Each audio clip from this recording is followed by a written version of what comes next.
Você consegue ver o lado bom das coisas difíceis? Você já pensou nisso? Já se perguntou sobre isso? Nosso estudo de hoje será a respeito disso. Continuamos a estudar este livro aqui, o Evangelho por Emmanuel. Estamos no evangelista Mateus e hoje nós vamos começar um novo versículo. Estamos no capítulo 5, versículo 25.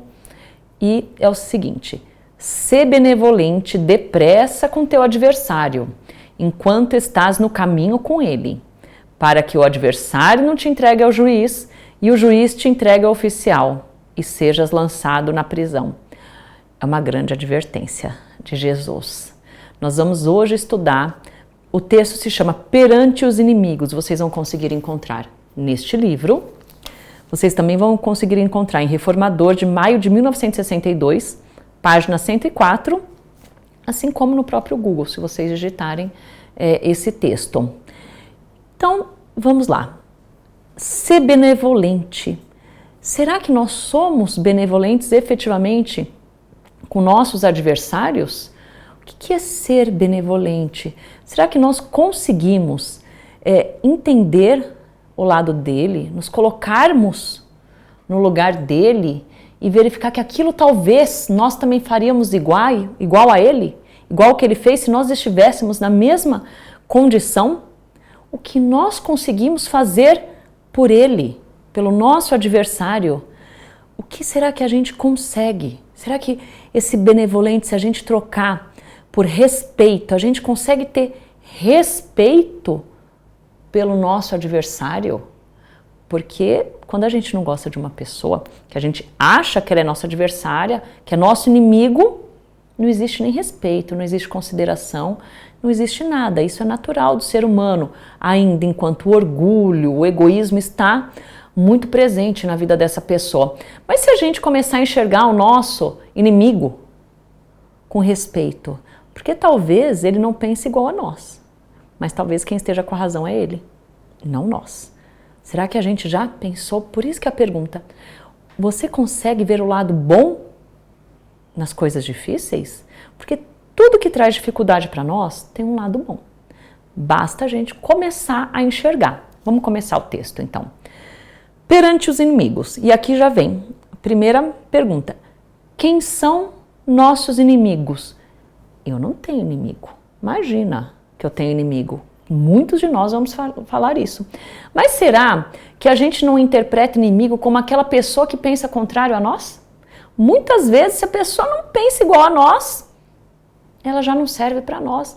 Gente, nós passamos por um momento de eleição em data recente. Quantas pessoas da mesma família se tornaram, entre aspas, inimigos porque cada um tinha um lado, cada um tinha uma opinião e não conseguia aceitar. Eu conheço casos de pessoas que até hoje não voltaram a se conversar por conta desse período.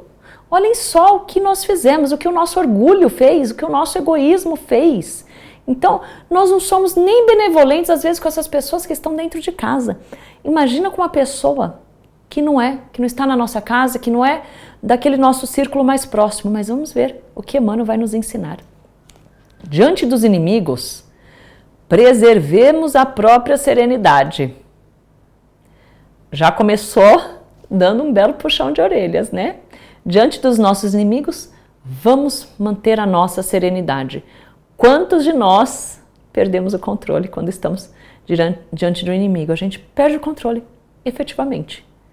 Reconciliar-se alguém com os adversários nos preceitos do Cristo é reconhecer-lhes, acima de tudo, o direito de opinião.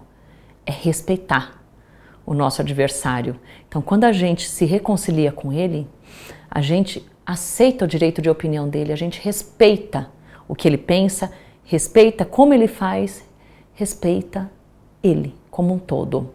Exigir a estima ou entendimento dos outros e preocuparmos-nos em demasia com os apontamentos depreciativos que se façam em torno de nós será perder tempo valioso, quando nos constitui sadio dever garantir a nós próprios tranquilidade de consciência.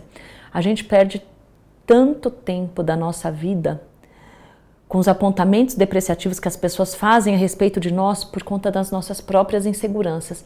E a gente fica remoendo aquilo Não é possível que ele falou isso de mim, ele não me conhece direito, ele não tinha o direito de falar isso de mim. Mas calma aí, ele não te conhece direito, mas você se conhece direito.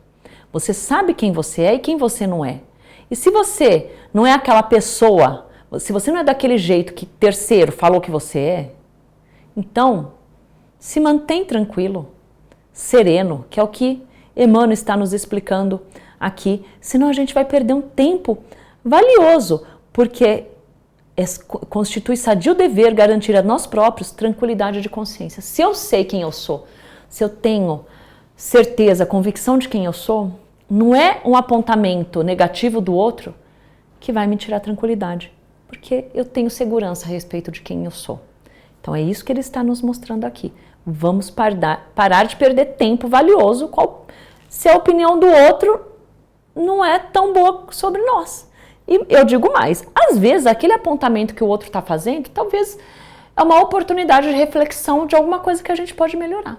Talvez a gente não seja aquilo que o outro está falando, mas a gente sempre pode melhorar, sempre pode aprimorar. A gente pode utilizar essa opinião negativa como um momento de reflexão e crescimento. Harmonizarmos-nos com todos aqueles que nos perseguem ou caluniam, será, pois, anotar-lhes as qualidades nobres e desejar sinceramente que triunfem nas tarefas em cuja execução nos reprovam. A gente consegue desejar que essas pessoas que nós entendemos por inimigos, eles brilhem na tarefa, eles triunfem na tarefa em que cabe a eles, mesmo eles querendo que a gente reprove na nossa, aprendendo a aproveitar-lhes as advertências e as críticas naquilo que mostrem de útil e construtivo, prosseguindo ativamente no caminho e no trabalho em que a vida nos situou. Então, como que a gente se harmoniza com o nosso inimigo, com essas pessoas que pensam contrárias a nós? A gente deseja o bem para eles, a gente quer que eles brilhem na tarefa deles e vamos pegar essa opinião negativa, que nem eu já disse, e vamos utilizá-la, aproveitá-la como uma advertência e uma crítica útil e construtiva, porque a gente sempre pode melhorar.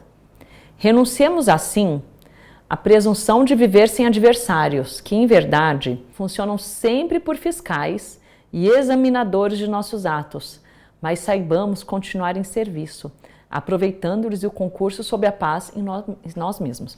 Muitos querem viver sem qualquer tipo de adversário, sem qualquer pessoa que emita uma opinião contrária à sua. Mas isso é sadio também. Por quê? Porque eles funcionam como fiscais nossos, examinadores. Imagina se a pessoa só te elogia. Você nunca vai enxergar algo que você precisa melhorar. E nós temos que melhorar. Então, esses apontamentos são bons. Às vezes os nossos amigos não têm coragem de nos apontar aquilo que a gente precisa melhorar. E precisam vir essas pessoas que a gente não gosta, digamos assim, delas, porque eles vão falar a verdade, e pensar, refletir sobre o que eles estão nos falando. Se eles fizerem um apontamento, vamos ter a humildade de parar e pensar, será que eu não preciso efetivamente melhorar? Nem o próprio Cristo escapou de semelhantes percalços. Olhem só o exemplo que Emmanuel nos faz lembrar. Como o Cristo foi criticado, ele foi tão criticado à época dele, tão criticado, ele fazia curas no sábado, que era o dia de descanso. Eles achavam absurdo isso. Mas Jesus diz, o sábado não foi feito para o homem. É ao contrário. Então, se nem Cristo escapou disso, nós queremos escapar. E olha que nosso caminho ainda está muito longe da perfeição. Ninguém conseguiu furtar a paz do Mestre, em momento algum. Entretanto, ele que nos exortou a amar os inimigos, nasceu, cresceu, lutou, serviu e partiu da terra, com eles e junto deles. O Mestre, ele deixou um grande exemplo para nós de como a gente deve agir. Muitas vezes o outro vai se fazer para nós um teste na nossa vida e as dificuldades, elas fazem parte da nossa caminhada. E a proposta é, vamos nos reconciliar com as pessoas que a gente acha que são nossos inimigos.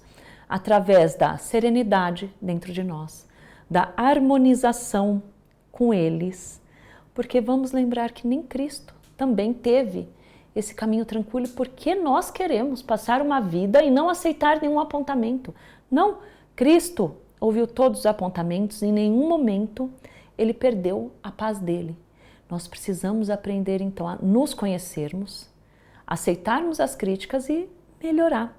A gente precisa aprender a ser benevolente com o nosso adversário, porque muitos são benevolentes conosco. A gente acaba também fazendo essas mesmas coisas que nós não gostamos e nós fazemos igual, só que nós não aceitamos dos outros. Vamos aprender a viver então em harmonia, com serenidade e seguir em frente. Ao invés de parar no meio do caminho, sigamos em frente, sejam com as coisas boas, sejam com os apontamentos mais difíceis, mas aprender, tirar uma grande lição deles e seguir em frente. Se você já consegue fazer isso, se você tem um exemplo para compartilhar conosco, escreva nos nossos canais. Mas não se esqueça de se inscrever também. Escreva o seu exemplo, mas se inscreva nos nossos canais. Aguardo vocês no próximo estudo.